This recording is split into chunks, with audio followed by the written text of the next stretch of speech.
friends, welcome to episode 157 of the Quirky Monday Craftcast. My name is Caleisha, and you can find me anywhere online as the Dear Tany. I'm coming to you today from my home in Central Florida, where it is a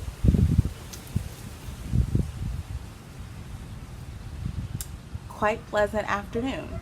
It's actually 7 in the evening, but you couldn't tell by how much sun is still out here. But yeah, so like Florida afternoons after the rain has finished, they can be pretty nice. If you're a new viewer, welcome. I hope that you find something here that you can connect with. And if you're a returning viewer, welcome back. Glad to see you. I don't have any admin bits today, but I do have a couple bright spots that I want to share with you from the comment section of last episode. Bright spots are a section of the podcast where I highlight those good things that you all share with me in the comments of the previous episode.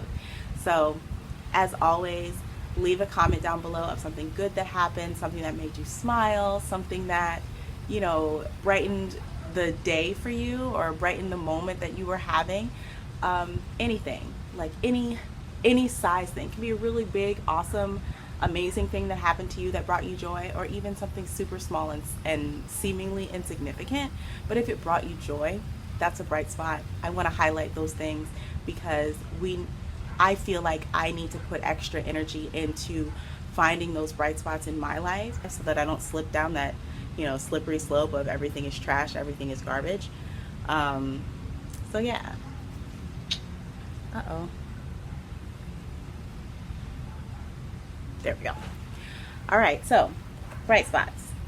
So there were a bunch of bright spots in last episode's comments. So I'm not going to read every single one of them, but I definitely encourage you to go back to the comments of the previous video and read the good things that people are sharing that are going on with them, because it's really great. And like, if you need a pick-me-up, if you need to see that good things are happening to those around us, and therefore good things will happen in your life as well, check out the comments.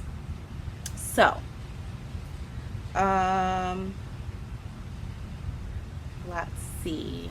I did screenshots as usual, so.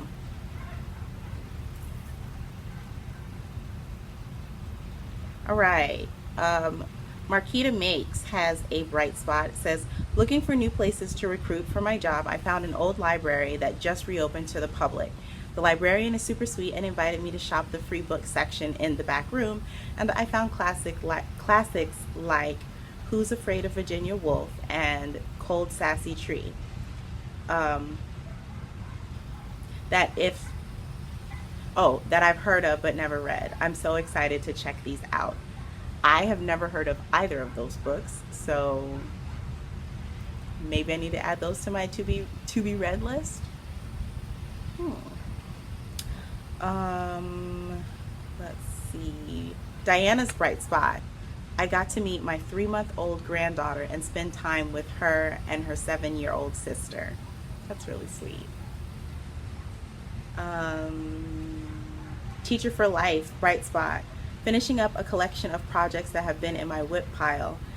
And also my sister has started crocheting with me. That's really cool. I don't have like nearby crochet pals, but it would be so awesome to have somebody like that. So if you have nearby crochet pals, you can like get together and craft. I'm so excited for you. All right, let's read one more. Linda's bright spot is says, my bright spot is that my CT scan showed my cancer is not back. Hallelujah. I'm extraordinarily excited for you, Linda, and I'm so glad that your cancer's not back. So yes, as you can see, there are so many different things, so many different good things that are happening in our lives, and so sharing those things and telling other people about them are definitely a way that we can magnify the joy that it gives us, as well as give other people, you know, like secondhand joy. So let's do more of that. My bright spot this week is I got a shirt. So there's a thrift store that I go to around the corner from me called St. Vincent de Paul. And I love going in there because for some reason they always have the best crafty thrift bits. And one of the times I was there recently, I had thrifted this little, or picked up this little Christmas tree that was one of those foam like cones, and then someone had crocheted, it was kind of like a scallop pattern. So from what I can gather is they crocheted a really, really long one and then just wrapped it around the cone to make a little Christmas tree, and put little red pom-poms on it for the ornaments. Super cute. When I looked at it, all I saw was this is a Grinch tree. Like, this is a Dr. Seuss Christmas tree and I need it in my life. So I brought it up to the register and the cashier was like, oh, that's a really cute tree. And I told her that I picked it up because it reminded me of the Grinch, of like Dr. Seuss style things and the Grinch and how I love the Grinch. And she goes, oh, well, I just bought a Grinch shirt because we had Christmas in July here. And I only bought it because I didn't have anything Christmassy and I was just going to donate it. But since you like the Grinch, you know, I can bring it and give it to you. And I was like, okay. You know, like, whenever I tend to not believe people, you know. So she said that she was going to bring it in. And I was like, okay, well, you know, I'll see you another time. I'm always in here. She was like, yeah, I know you're always in here. They recognize me now. Does that mean I need to thrift less? I don't care. Still going to go. So basically, I hadn't gone in there in a couple weeks. And then I think last Wednesday or Thursday, I stopped in there. And she goes, hey, you're the Grinch lady. And I was like, absolutely. I am totally okay with that title. So she said that she had, the next day that she worked, brought the shirt and put it in her locker. So she gave me a shirt, and it's actually a Grinch shirt that I don't already own, which is saying a lot because I have quite a few Grinch shirts. And it says resting Grinch face, and it has the Grinch's face inside of a wreath. And then it says resting Grinch face below it. So very excited about that. You all will definitely see that coming out during Vlogmas, if not randomly, because Grinchy time all the time. But yes, that was definitely a bright spot for me. And then along the same Grinchy lines, people have started sending me Grinchy themed things, and I don't know where these like Grinchy, like when I say Grinchy themed things, I mean like Grinchy like craft project posts. They'll like send it to me on Instagram, or like that there's like this guy on Instagram or TikTok or somewhere, and he like has a full Grinch outfit and he wears a hoodie and he dances around with a vacuum. That sentence, or that string of sentences, sounds completely ridiculous. And yeah, but it's a thing. There's a dude, he does this, and evidently he's back at it again. And I've been sent the video of him, his most recent video. I think it's the most recent video. Anyway, been sent it twice so far. I'm excited. So if you ever find Grinchy things on the internet and you're just like, man, I wonder if Caleisha would be excited to see this Grinchy thing. Yes, the answer is yes. 100 times yes. You know, my love for the Grinch runs deep. Bright spots. Now that we are 10 minutes into this video, let's get to some crafty things. So, I have some finished objects, and I left one of them in the car, so I will be right back. Okay, so the first finished object that I have feelings. All right, we'll just start there. So last episode, I showed you all the beginnings of my crochet version of Andrea Mowry's May pullover. And, you know, I'm like crocheting along, had worked out all of the math to convert the design to a crochet design, because it's a knitting pattern, and I've got the shaping together and everything like that. I finished the whole garment and came to the conclusion that it was way too big. I'm realizing that I don't have a context to the size of my body. I feel like I know my measurements, you know, like numbers wise, but sometimes, even though I know that numbers are like a concrete thing, like my bust measurement is this many inches and that is what it is, I still manage to contextualize or misconstrue that finite number of inches into something that it's not.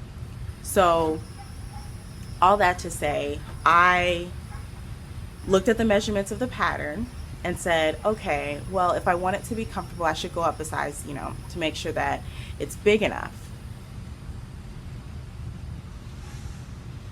We're also going to point out that this pattern has nearly,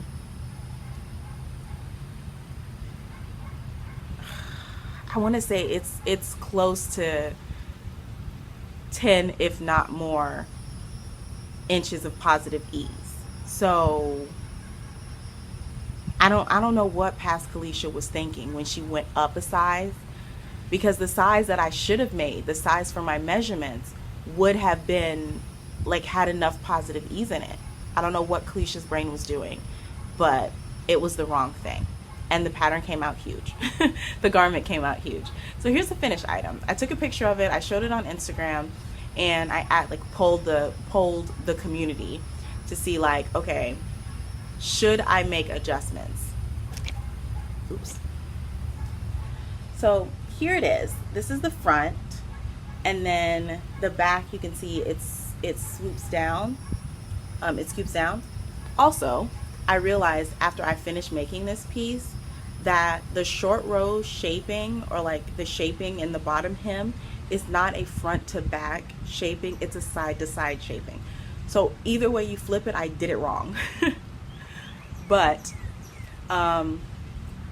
you have like the top shoulder, there's some short row shaping right here to get the sleeve sloped down like that.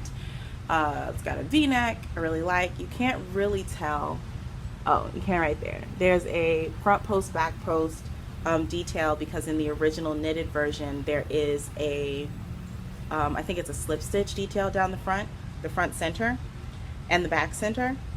Yeah, I did like little contrast edging on my neckband and my sleeves.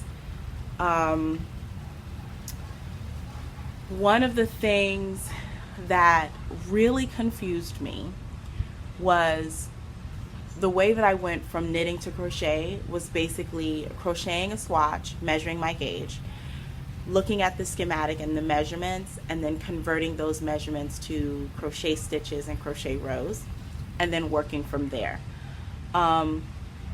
So in the pattern, this distance from the beginning or the end of the shoulder before the collar, so this corner to the end of the body piece before the sleeve starts, that's 5 inches. So I did 5 inches. But then when I look at the pattern sample, as well as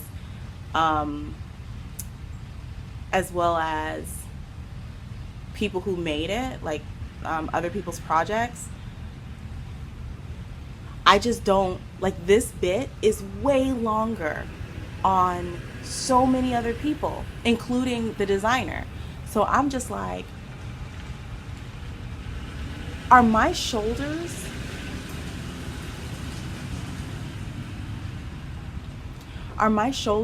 really that much broader than all of these folk?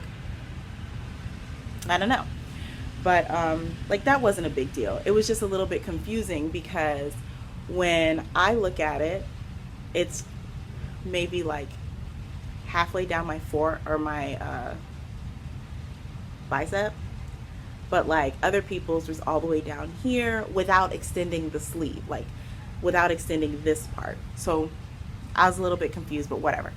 So put it on Instagram, polled the audience to see what their opinions were, and the consensus was the front looks nice, but the back is way too big. Like the back looked like I had wings folded up underneath it, and I needed to have extra room to like accommodate my wings. Like there's so much fabric back there. So the only way to fix this would be to rip out the side seams, or rip off the sleeve, take out the side seams. Oh, also rip off the bottom hem, and then frog the entire back body, and then go down a size on the back, recrochet the whole thing. I wasn't about to do all of that. So when I posted it, one of my friends was like, oh my goodness, that looks more like my style. She's like, your style, Caleisha, is more like fitted. She's like, as compared to mine, which is more like loose and baggy and like chill at home lounging. So I asked her if she wanted it, and she said yes. So I am going to be taking this over to her house to see if it actually fits her in a way that she would want. So this might get gifted to one of my friends. And if not, like if she puts it on and decides that no, actually this isn't how I want it to fit, then honestly I think I'm gonna frog it, because I can't think of a way to fix it without it being a whole ordeal. So that's Crochet May. It came out really nice. You know, like my process of going from the knit pattern to the crochet pattern worked really, really well. It's just the sizing was too big, and also I used 100% cotton, and this thing is heavy, so I can't really like imagine wearing it out and being comfortable. It's just really heavy. So I am gonna try again.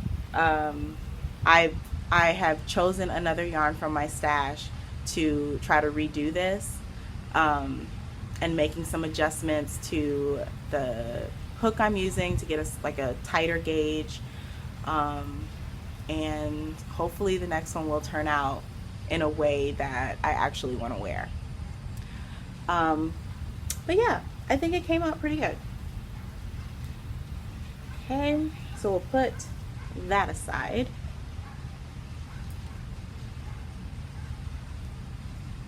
Okay, the next finished object that I have is, I'm like way happier with it.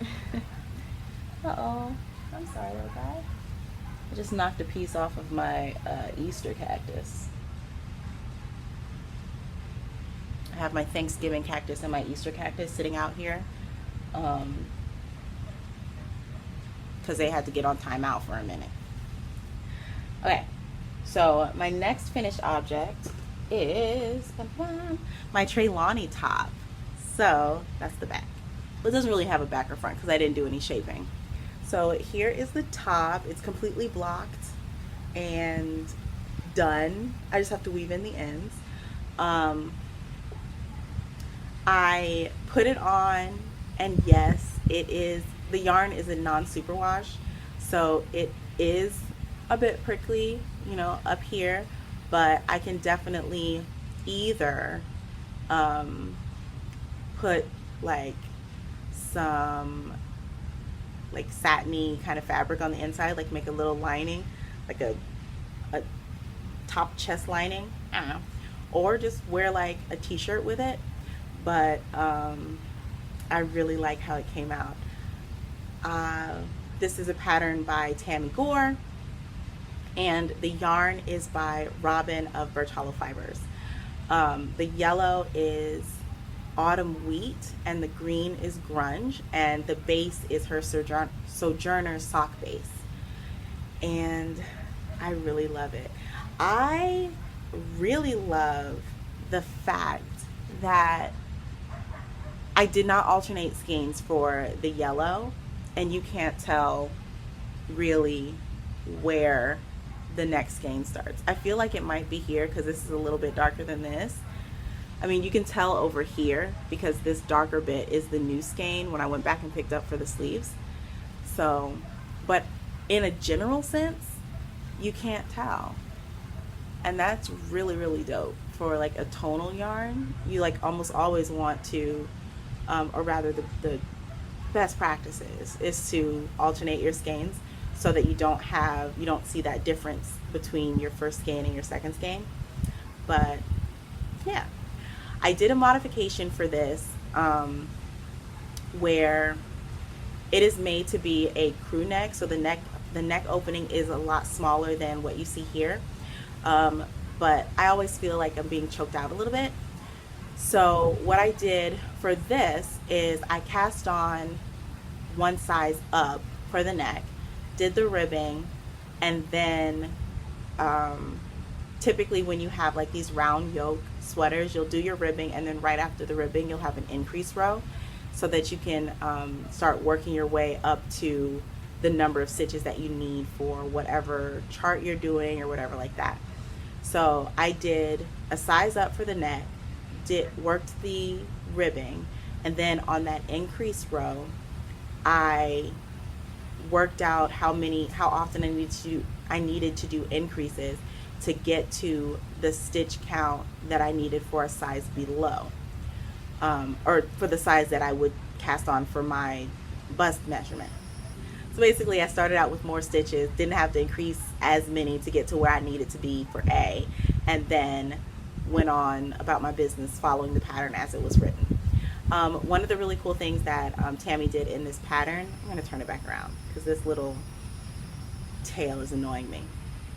But one of the cool things that Tammy did for this pattern was she gave you an option where you can have either the point of the leaves as your center, or you can have these arrows as your center. And she tells you where to start in the chart to make that happen. Yeah, I really like how it came out. I played around with the idea of doing the bottom hem in that green yarn in the grunge color as well, but I like it better in the autumn wheat to match the neckline. So I definitely need to like figure out how I will wear this. It'll probably be a winter garment so that I can wear something underneath it and not like have a heat stroke. But I put it on after I finished knitting it, like after I cast off completely, and it was very itchy around my neck. Not so much on my arms, but I feel like if I was wearing it for a full day, like in the office, it would probably get itchy. But yeah, I love it. I'm so happy about this. This is my Plant Mama sweater.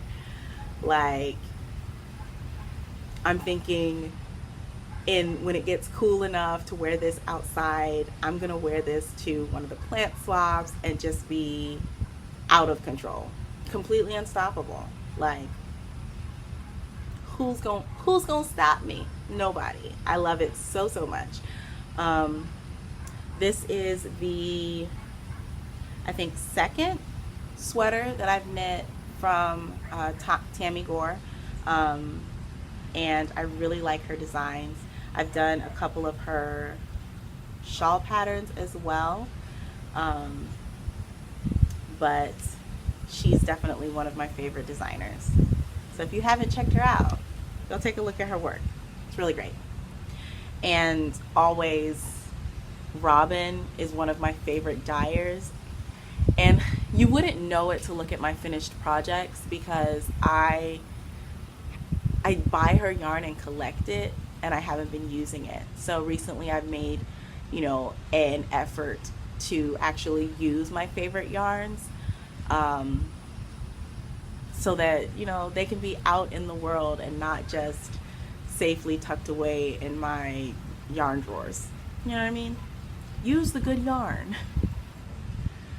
So those are my two finished objects, or my finished fibery objects. I do have another finished object that I want to share with you guys.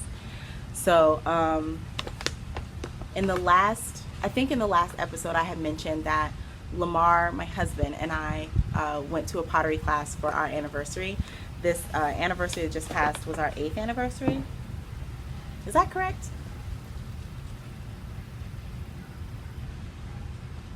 Yeah. So I had to double check myself. I had to check my math. But we went to a pottery class because the traditional gift for your 8th anniversary is pottery. And the class that we took, ooh, I got Kiva all over me. It's fine. The class that we took allowed you to make 2 small dishes. It's the same class that I took a while ago with one of my friends. And these are the dishes that I made. And I'll show you the ones that Lamar made. And he's better than me at pottery, y'all. I'm a little bit upset about that, but it's fine. I made this little dish. It has an R and a little clover because our first date was on St. Patrick's Day. So during our wedding, in our wedding decor, we had lots of little shamrock clovers everywhere. And then our wedding colors were yellow, blue, and green. So of course, had to pay homage to the wedding since it was our anniversary. See? 6:15. So that was the first dish that I made. And then the second dish that I made is here. I made this little pot, and it looks so wonky and terrible, but it's got little paw prints on it because I knew immediately I wanted to put my bear paw succulent in this pot. I didn't do that. That wasn't me.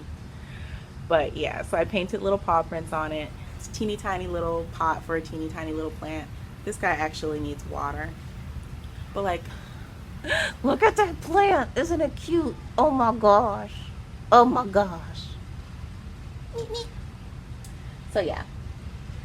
Those were my dishes. And then here's Lamar's. So this is his first one. He made a shallow cup kind of dish.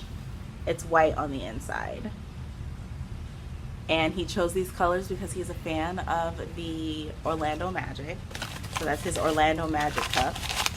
I don't know what he's gonna do with it, but it's been wrapped up sitting on my desk since I brought them home.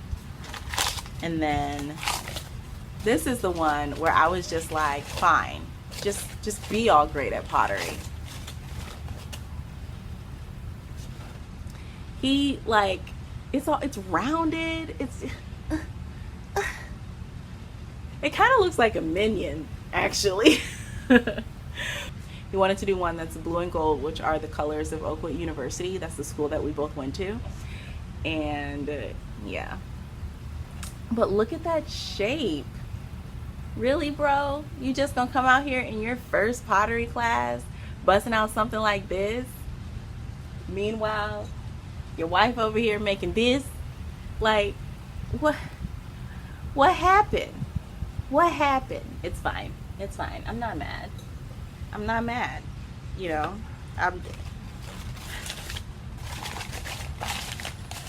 you can't be great at everything. Sometimes other people are going to be better than you at things. And that's okay. As long as you do your best.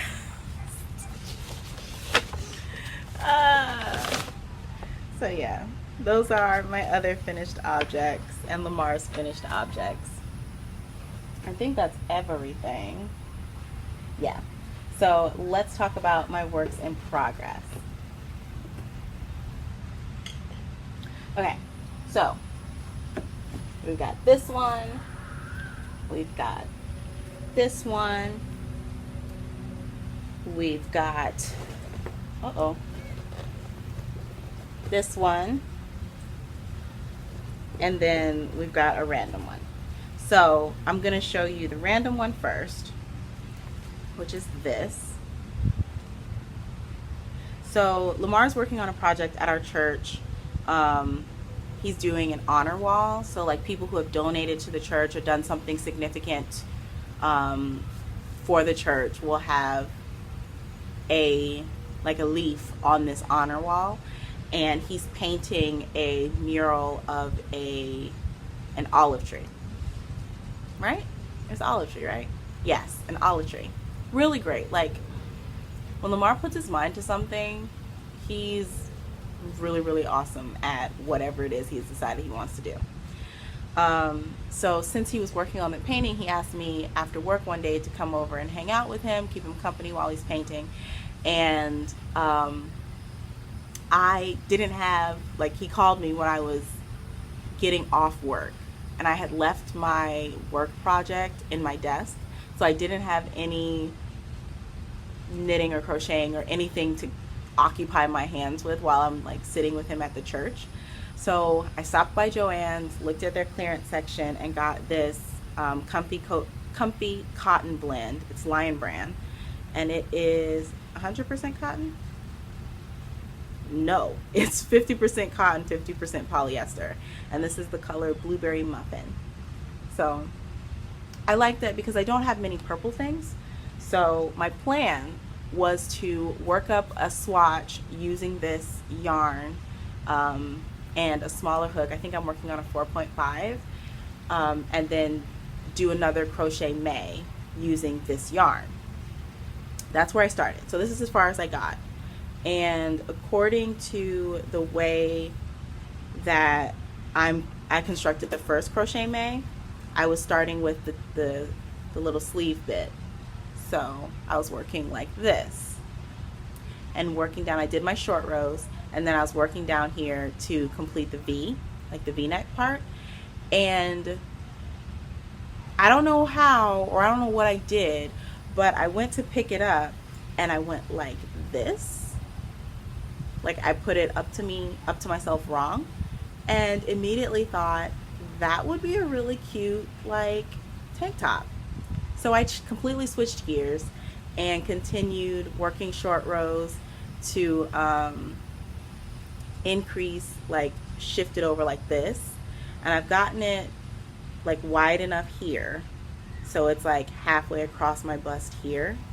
And it doesn't go all the way up to my shoulder, so I am going to have to figure something else for here, for the across the shoulder part. But yeah, I really liked how that came out, and I'm going to make another one to mirror it for this side. And then I have to figure out what I want the bottom of the tank top to look like. So yeah, pretty cool.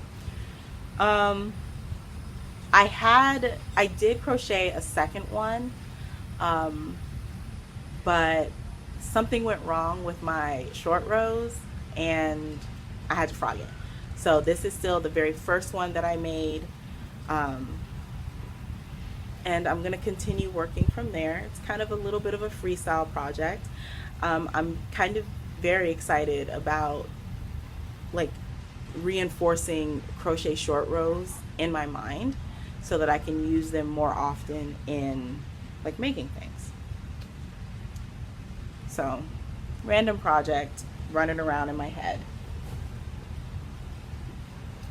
I have not picked it up again since making those while sitting at the church that day with Lamar. The next project I want to show you guys is just a vanilla sock that I have on the go.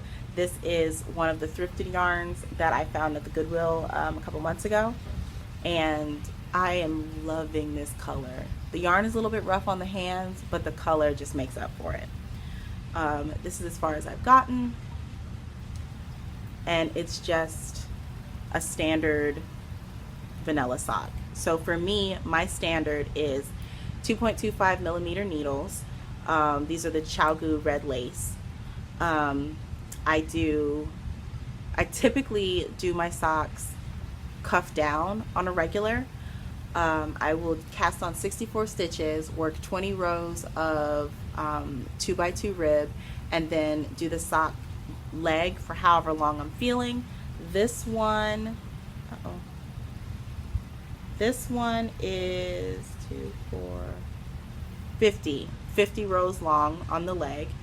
I do a short row wrap and turn heel, and I work down until I have 10 live stitches in the middle, and then I start working back up, and then the foot will be about 72 rows, which is what I've, like, over making socks, figured that's the pretty much the perfect length for my foot based on the gauge that I get.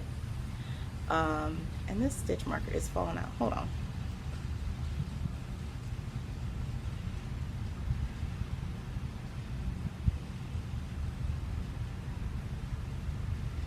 There we go. Yeah, so now I'm just working down the foot. This yarn that I thrifted had a small ball and this bigger ball. So I finished working up the whole small ball and have joined in my larger ball. So this is just popcorn knitting. But I really love how that yarn is working up. And it's a little bit thicker than your typical fingering weight. Not to the point where it's like a sport weight or anything, but it's definitely a heavier fingering. It's a 2-ply. I know nothing else about this yarn or the dye or anything, unless, I mean, it doesn't feel like there's a label on the inside of this ball, but yeah, I really like it. So that is living in this bag. I pulled out a bunch of other like blue and green stitch markers or progress keepers to keep track of my rows as I'm knitting, so that, you know, the progress keepers match the project, because I'm fancy like that. Yeah. The next work in progress I have actually has a bit of a story. So a while ago, I was a test knitter for Sylvia Watts Cherry's Linksfield sock pattern. Finished the test knit and everything, and then I wanted to work on these. So when I first cast on for the test knit, I cast on using this yarn. This is Birch Fibers, because I'm trying to be better about using it. And this cake is a mess. But this is Birch Fibers. I think it's her Eliza sock base, and it is the colorway Fallen Leaves. Okay, there we go. So there's Fallen Leaves. I really, really like this orange. And so I cast on using this. I got maybe one or two, I got half a repeat into the lace pattern, and then I looked at the pattern again and realized that it's not written for fingering weight. It's written for a heavier fingering weight bordering on like sport weight. So this was not going to hit the gauge that I needed for the test. So I put this aside, tested in a different yarn, and then I came back to this one.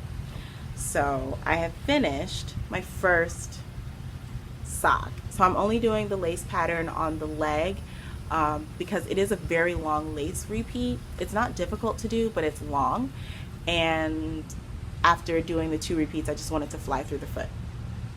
I did my short row wrap and turn heel, and then a plain stockinette foot. Now, here's the story. You see all these extra strings on the side? Somehow I managed to knit the foot of this sock 10 rows too short. I don't know how I managed to do that, and I tried on the sock, so I don't know what past Caleisha was up to, but when yesterday Caleisha looked at it and counted the rows, she was like, wait a minute, put the sock on, definitely too short. So instead of ripping out the whole toe, I picked up stitches here, like in one row, all the way around, and then I skipped a row, and then I picked up stitches all the way around on the next row, and then I snipped like a stitch in the middle of the row in the front, and then in the middle of the row in the back, and pulled out that row like if you were doing an afterthought heel.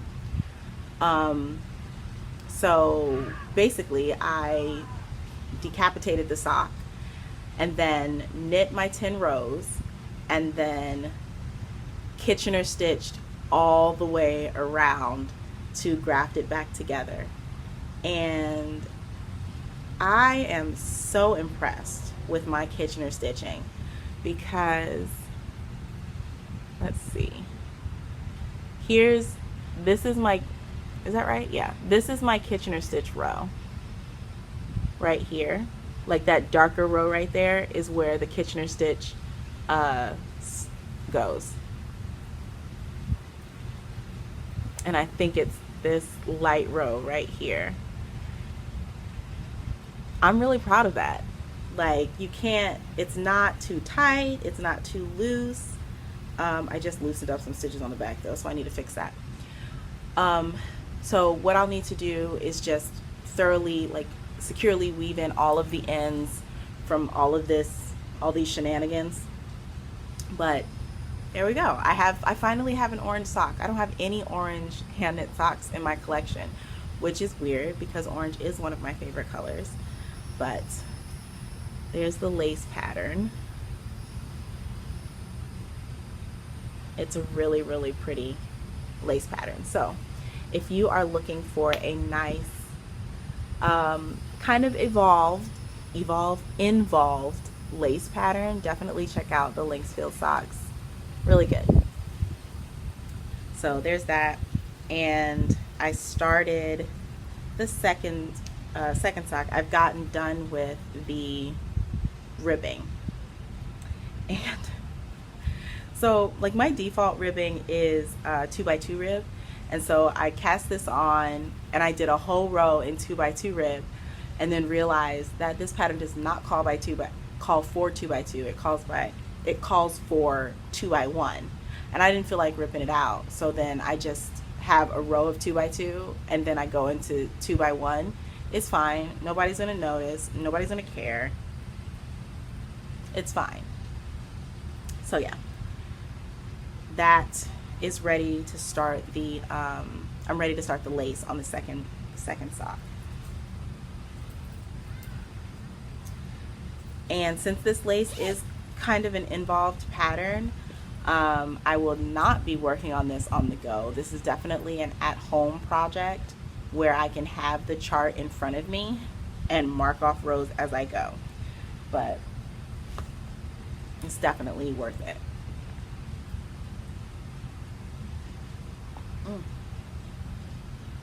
I put a couple slices of pineapple in my water. So good. So good. All right. My last work in progress has been the project that has gotten the most work over the last couple weeks, and that is my Granny Stripe cardigan by Hannah Siegmund of the Cozy Cottage Crochet. So when I showed it to you last time, I think I was in the light blue section, and I have since finished half of the body, and I am now in the light blue section of the next half of the body. So let me show you the first half. So this is gonna be the front. So it'll be like this on the front. And then the back has additional rows. So somehow, and I don't know what I did, but I chose this striping pattern to like weave the colors between each other.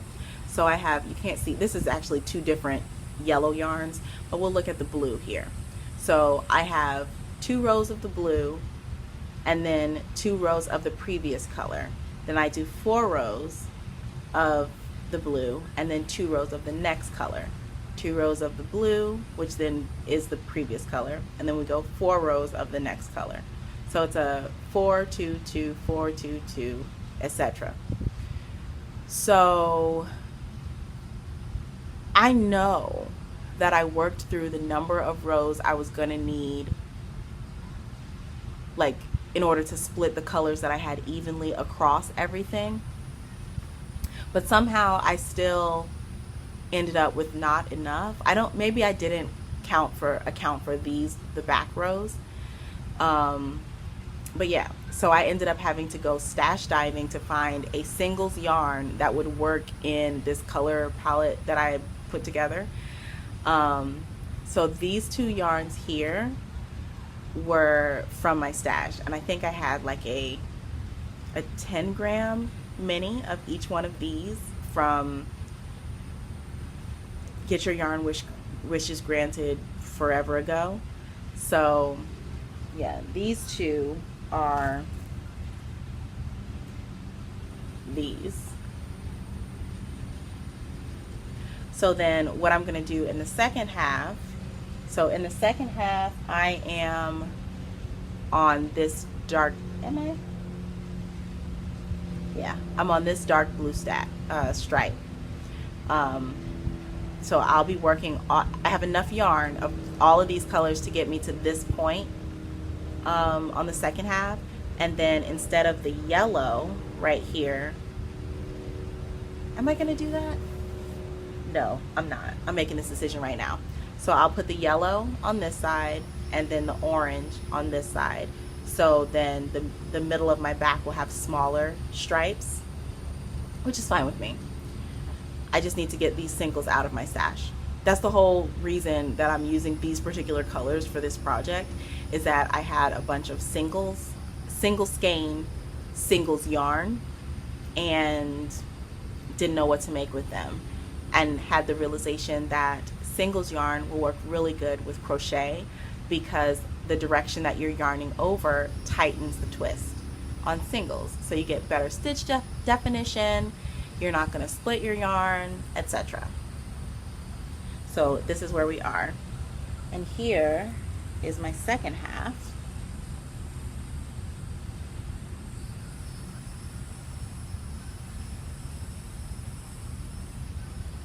So I'm feeling very Joseph Coat of Many Colors in this, like for real, and the light is really blowing out these yellows.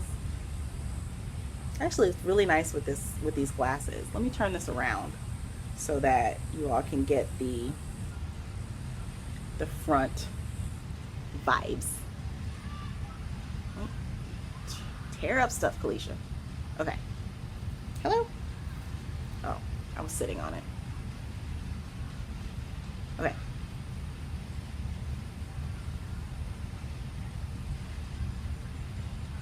All right. And this will lay about here.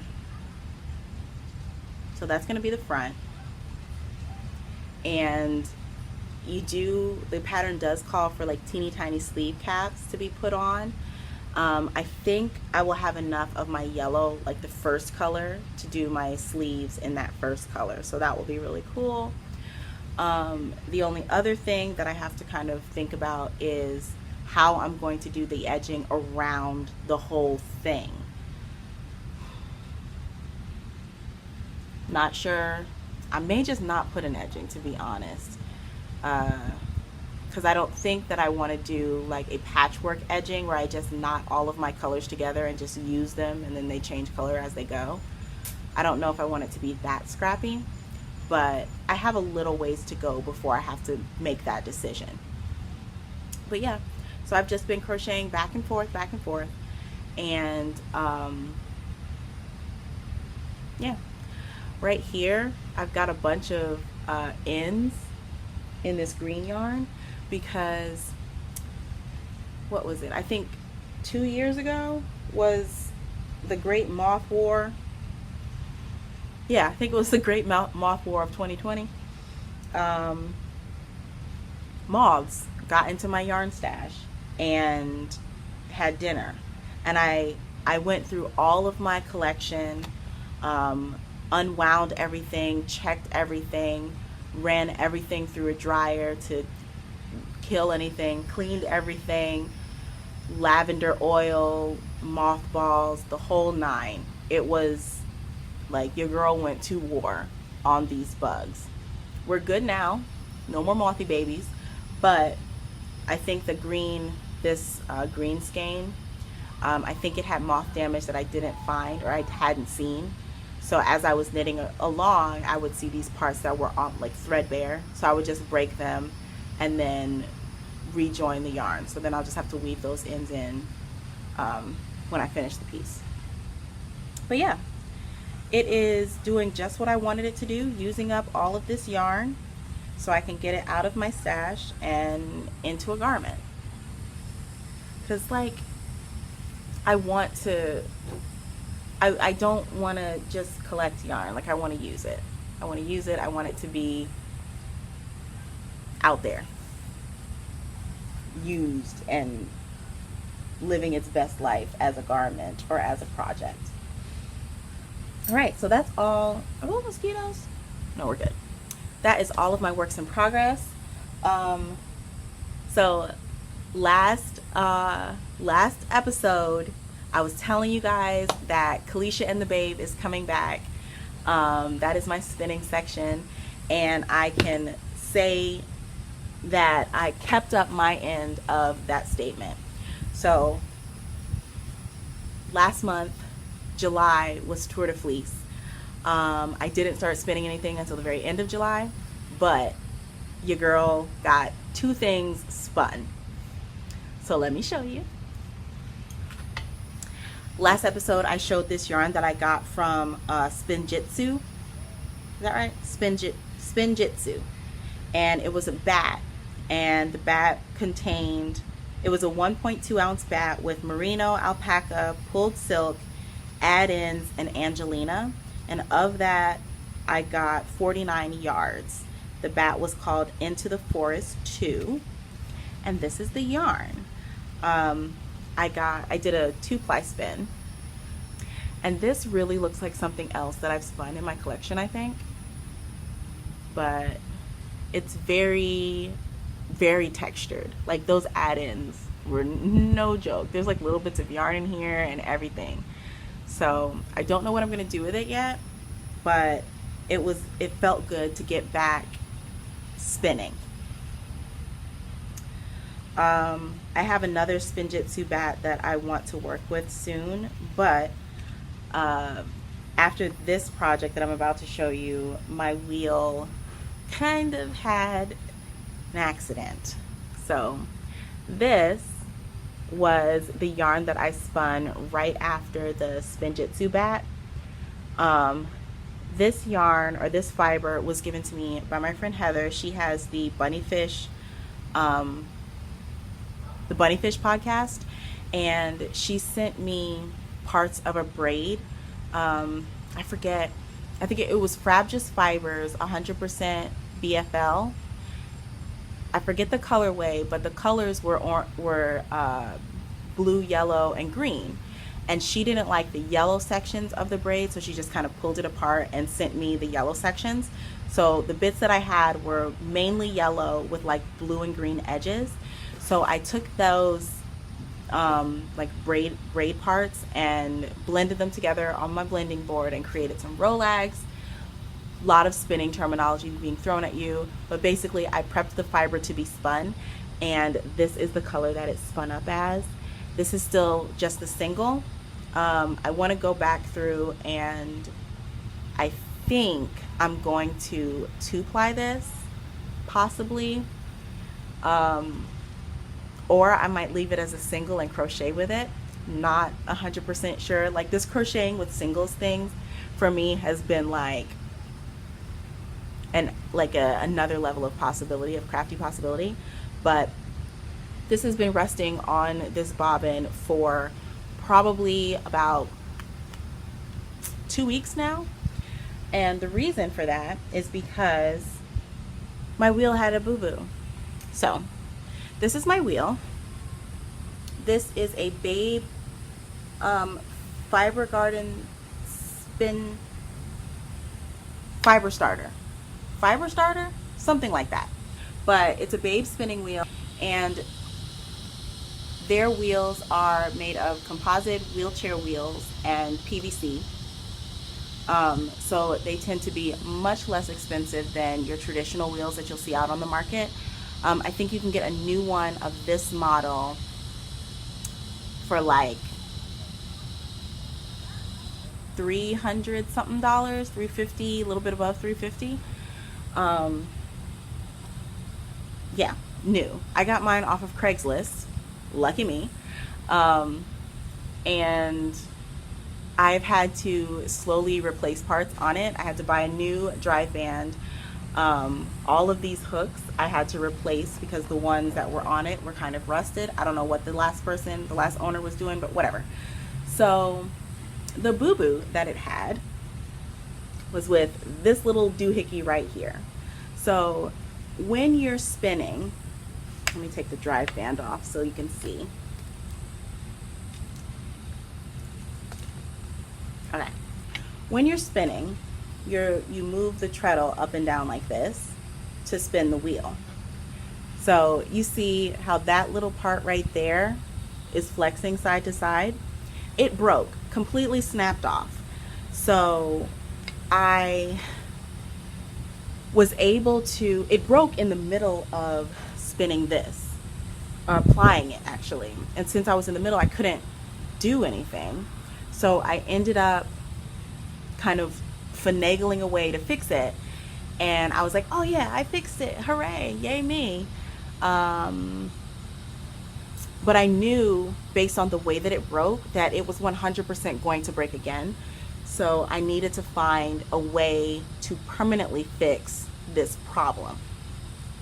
So then my dad came into town last weekend and I told him about the spinning wheel and about the problem. So he goes into like DIY brainstorm problem solver mode. Like if you all ever wondered where I get my DIY daring, like that thought that, oh, I can do that, it's my dad. 100% Aaron Tompkins. So between the two of us, we were able to come up with a way to fix the little doohickey. And I haven't spun on it yet, but I have been like treadling it like super fast with my hand to see if it loosens up or anything like that, and I think we're good to go. So I'm really excited about that. And after dealing with all of that, well, when the piece broke to begin with, the first thing I wanted to do was like, let me just replace this part from the Babe company. But you can't just buy that one part. I would have to buy a whole new treadling, like a whole new treadle situation, which I didn't need. And it was like $50 to replace the whole bit. So no. If I buy another treadle for this wheel, it's going to be a double treadle. Like I want to convert it to a double treadle because I don't really like the single treadle. I don't like it. So all that being said, I've started really considering saving up for another wheel, whether it's another Babe or something else. Babe also has e-spinners, which sound really, really good because they're small, they don't take up a lot of space, you don't have to treadle it, you can just plop it on the table and go. That kind of sounds like something that I would want. But we're still playing around with that because, you know, I don't have $300+ to just throw at something crafty right now. But if I were to suddenly come into $300+ I still wouldn't throw it at something crafty right now because your girl got other priorities. But I have been thinking that it would probably be nice to work that out. Alternately, I could do the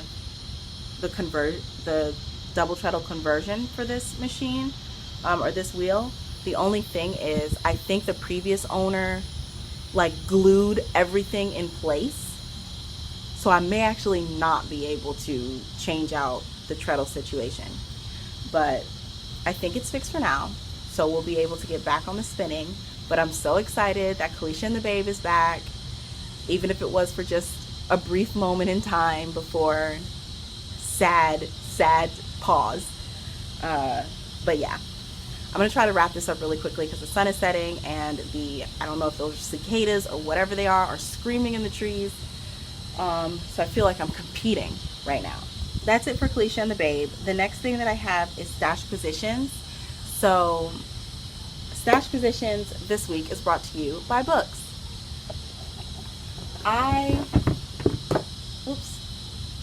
In the last couple episodes, I showed a couple, like, I think at least three different granny square bag projects that I was working on. And so I have been rebitten by the granny square bug, and I want to make everything granny square, but I don't want everything to be traditional grannies. So I found these books that I'm really excited about. This one is A Modern Guide to Granny Squares, or a modern guide to granny squares. So they have all these different types. And then the Ultimate Granny Square Sourcebook. I have a couple other granny square specific books. There's definitely going to be duplicates, but I'm really excited to try to put something together and like maybe make a blanket, or I'm not going to say another bag because your girl does not need any more bags, but I have these options and I'm really excited to put something like this together. All right, the last thing in stash positions that I want to show you guys is actually some items that I got from a fellow podcaster. Her name is Denine, and she has the Knits In by Denine podcast.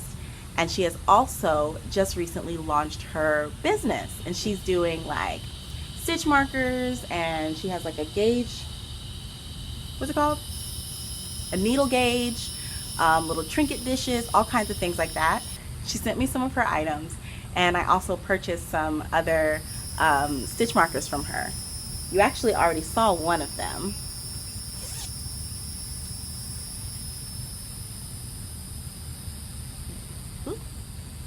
This stitch marker right here, or this progress keeper, the little moon, is by her, and it also came with a sun and a bunch of little gems.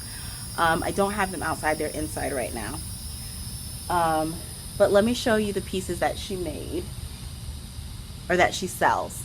So this is her needle gauge, and I love that it's really big because I have one of those small ones. I lose that thing all the time, so this will be pretty difficult to lose. And you've got a nice size ruler in inches and centimeters, and then all of your different gauge holes. So she's got that. She also has these little trinket dishes. Don't mind me, I actually dropped mine and broke it yesterday. Very heartbroken, but E6000 glue came in to save the day. But isn't that cute? Little sweater. I'm gonna put it down before I drop it again. She has these hexagon stitch markers, and the paper that these are on is actually like you can plant it and grow wildflowers, so they're like pollinate, like save the bees stitch markers, and I thought that was adorable. And then she sent me these like summer refreshing drink progress keepers. So she has lots of different like progress keepers and stitch markers and stuff on her site. Of course, I'll link it below. Anything that I've talked about in this podcast will be linked below. But yeah, I am so proud of Denine because like when you see someone striking out to do something new and exciting, it is exciting to witness them doing it, right? And I'm just really proud of her for doing it. You know, doing the thing is the hard part. Like, we can always come up with ideas and say it would be nice if I could do XYZ, but actually stepping out there and doing it and making your products and selling your products, it's scary, but that's the hard part, and she's done it. So definitely go check out her work. Yeah. And also, like, look at, I don't know if she still has her old podcast episodes up, but she hasn't podcasted in a while. I don't know if she plans to make a return to podcasting, but if she does, that'd be great, because I miss your face, Denine. Also, she was one of the first vegan knitters that I came across who specifically makes an effort not to use animal products, like it's even in yarn. So seeing her converting projects or patterns that called for, you know, wool or alpaca or whatever to different plant fibers was really cool. And the way that she's packaged her products is very earth conscious, which I thought was really, really a nice touch.